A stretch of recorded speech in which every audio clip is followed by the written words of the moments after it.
Hey guys, so we are going to finish up our notes on cross sections.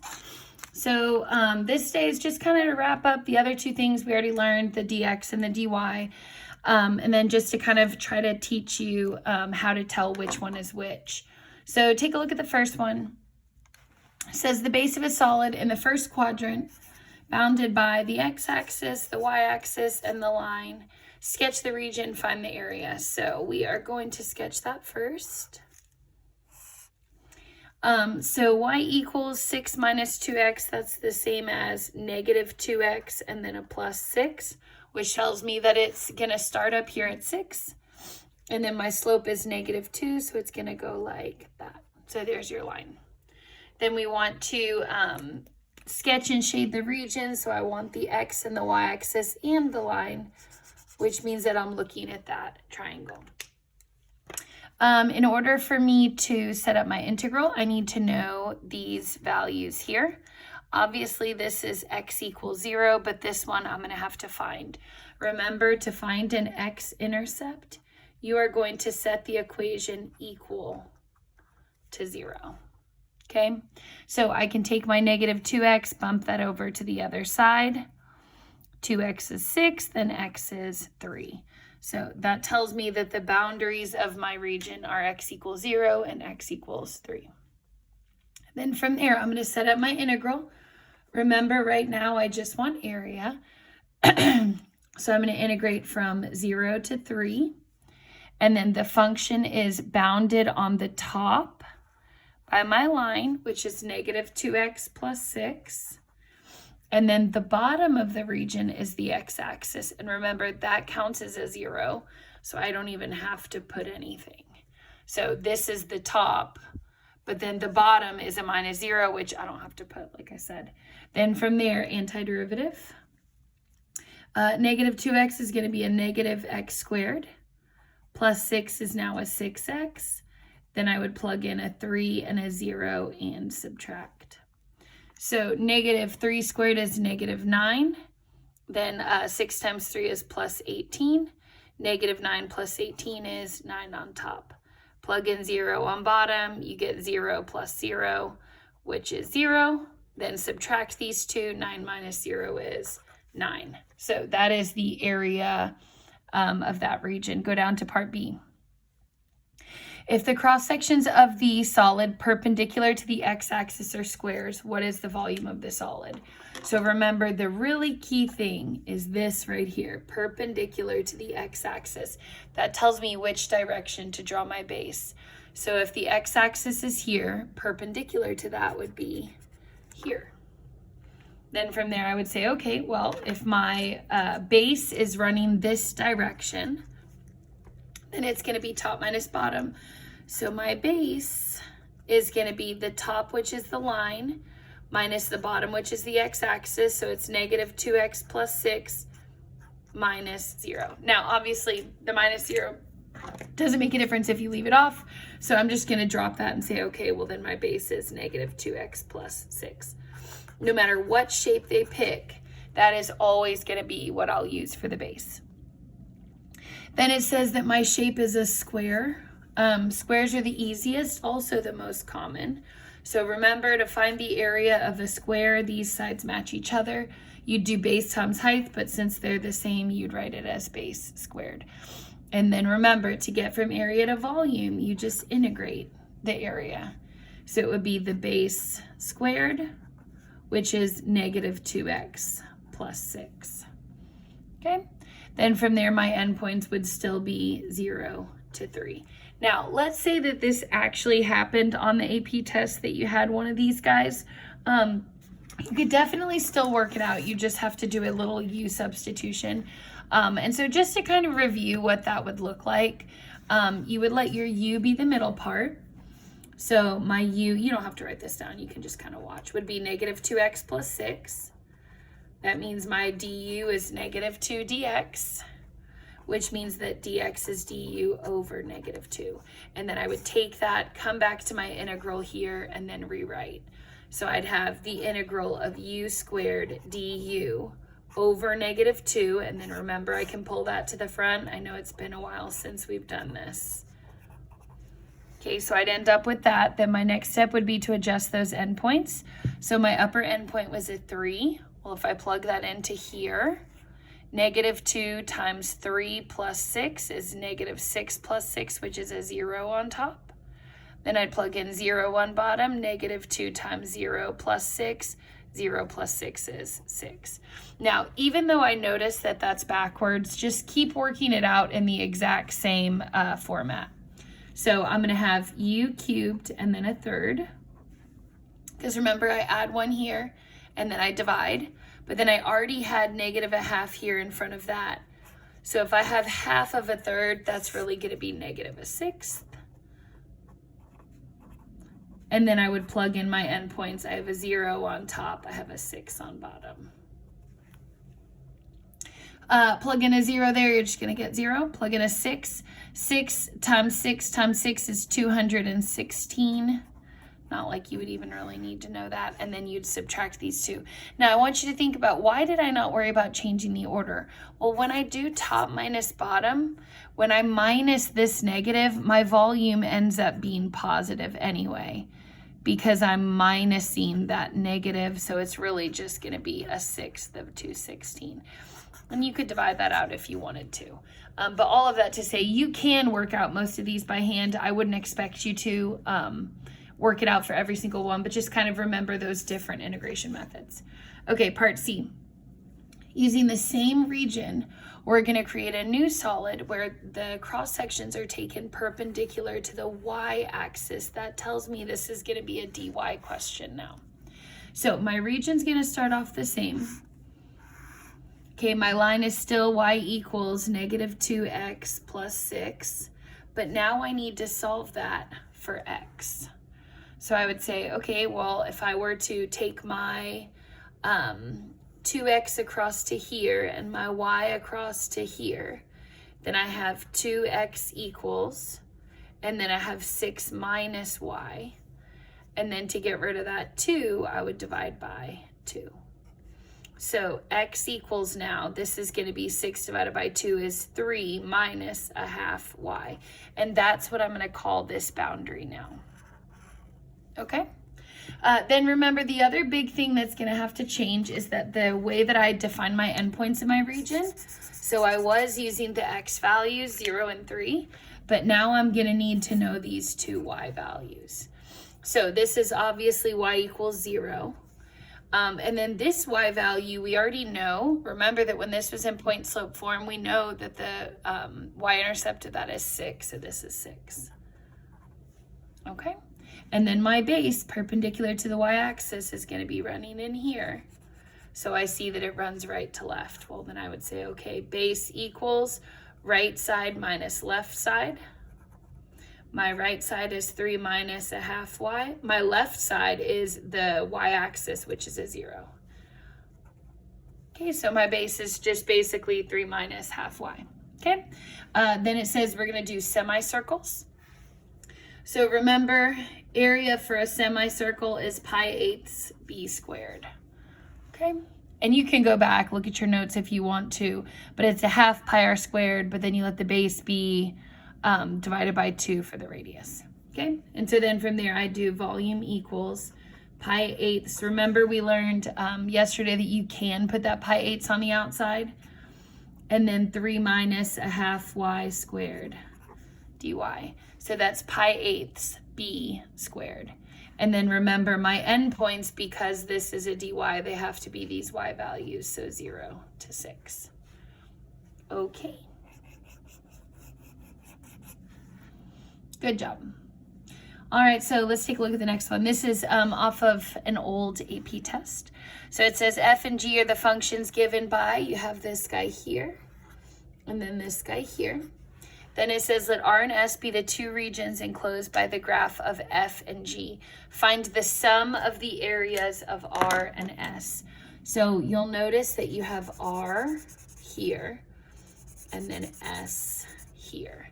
Now, something that's really important for you just to kind of like review, okay, is that when I'm doing the area of this, I have two choices. So I'm going to do part A down here. I can work that all together as one integral, or I can do it separately. The first thing that I'm going to need to find is the intersection point. So I'm going to go into y equals and type those in. 1 plus x plus e to the power of x squared minus 2x. Okay, then I'm going to come down to my second equation. It's x up to the 4 minus 6.5x squared plus 6x and then plus 2. Okay, so hopefully we have that typed in right. Let's see how it looks.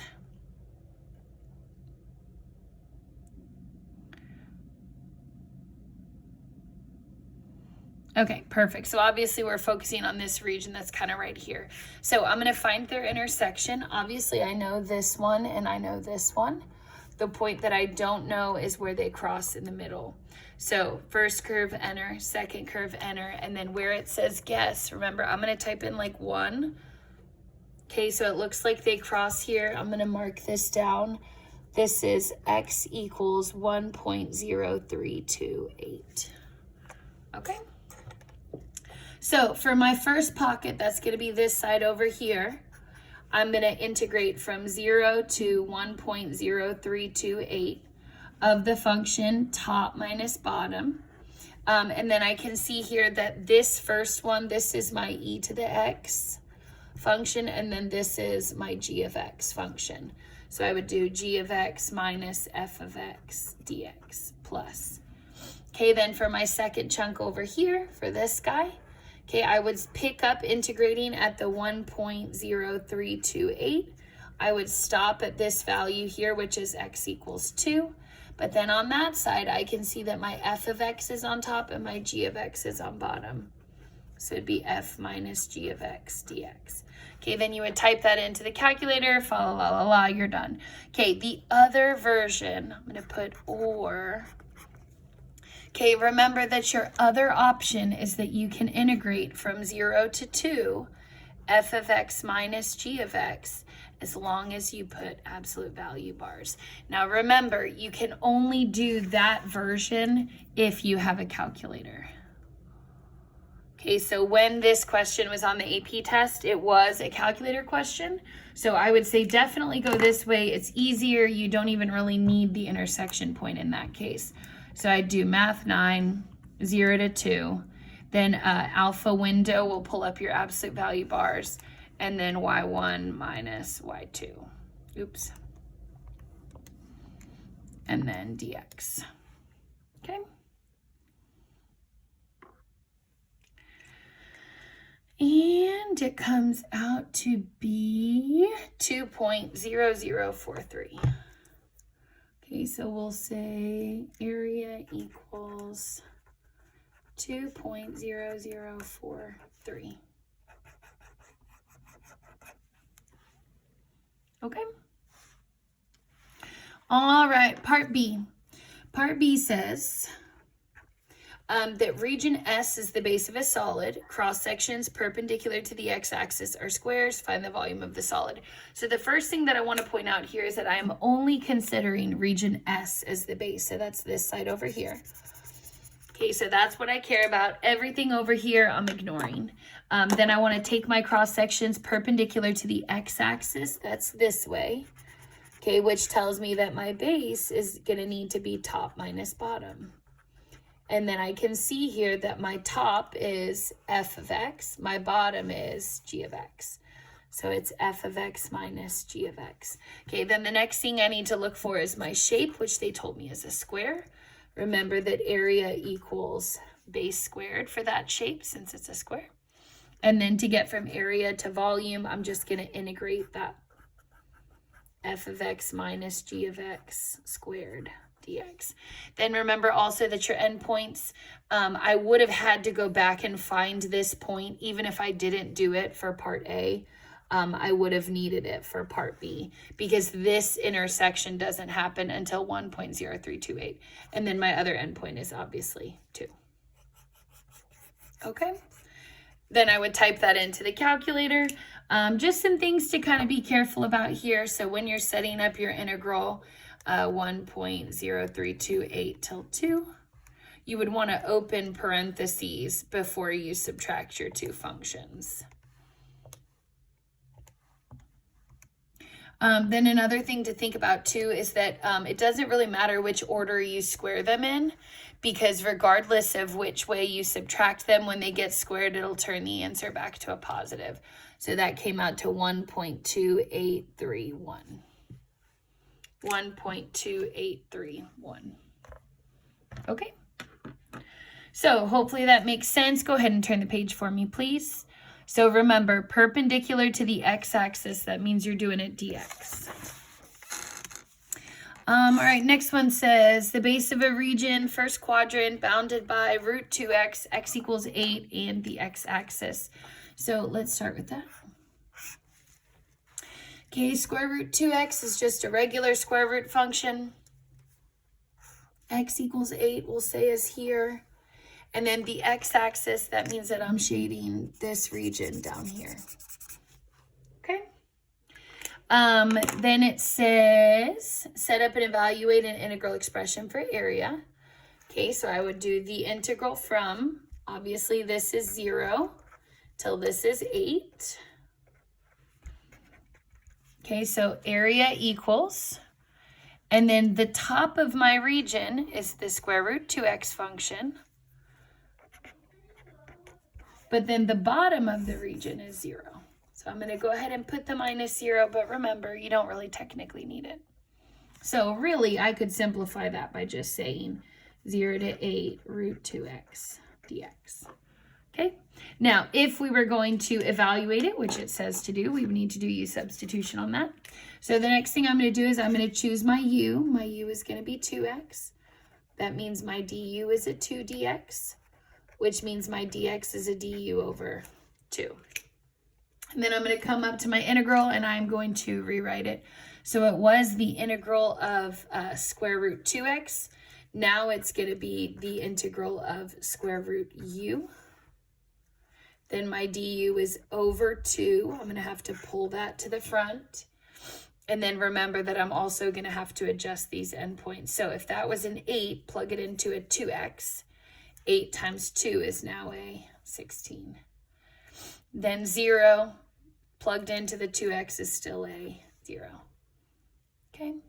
Now the other thing that I'm going to change here, I'm going to pull the 1/2 to the front, 0 to 16. But then remember that square root u is really u to the half. And so I'm going to want to adjust that and put it in fractional form so that I can do my power rule on it. So I'm going to add 2 over 2 to 3/2. That's going to, 1/2 plus 2/2. That's going to give me u to the 3/2. But then if I have to divide by 3/2, then I'm really going to multiply by 2/3 in the front, and I already had a 1/2 in front of that. So hopefully you can see at that point that your 2 here and here are going to eliminate, and you're just going to have a 1/3 in your brackets. Okay. Then on the top, I'm going to plug in a 16. Well, that's 1/3 of 16 cubed and square rooted. And remember, you always want to do the lower power first. So I'm going to square root the 16.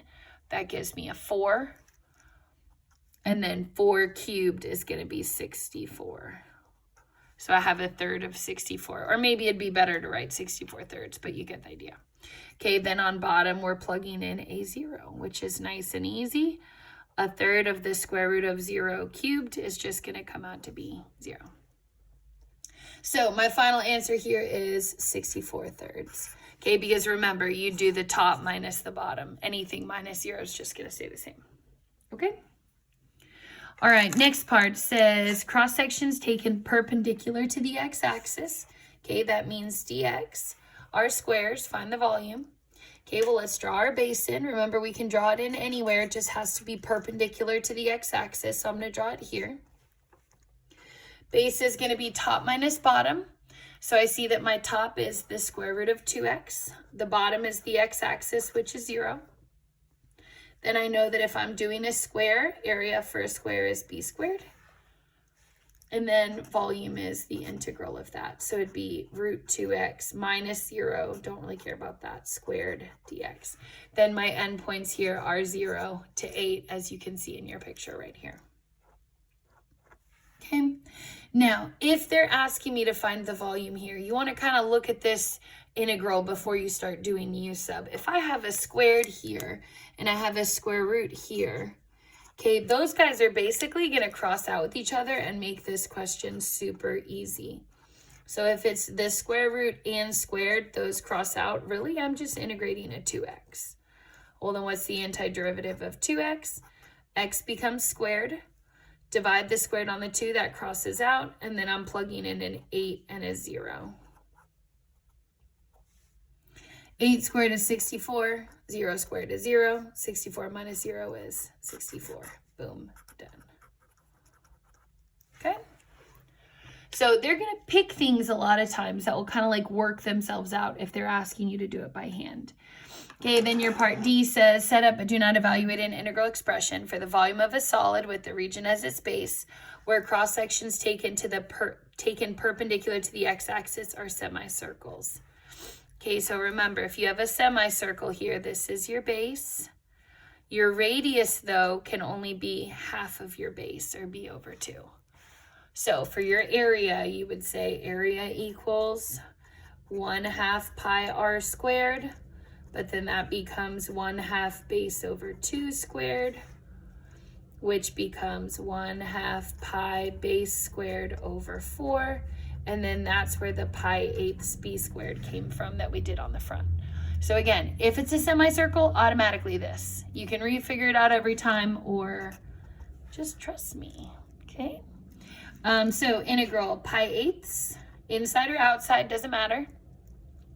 And then my base squared was top minus bottom, so it's still this. Remember, it doesn't matter if they change the shape up on you. It's still going to be root 2x minus 0 and then squared. Okay, which you can see again, these are going to end up crossing out just like they did last time.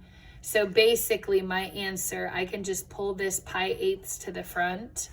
Okay, remember you're allowed to just do it out there. And then all this integral I just did, and I got 64.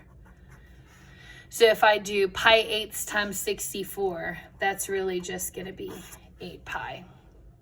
So think about that just for a second here. 64 divided by 8 is 8. And then my pi just kind of like chills at the back. Okay?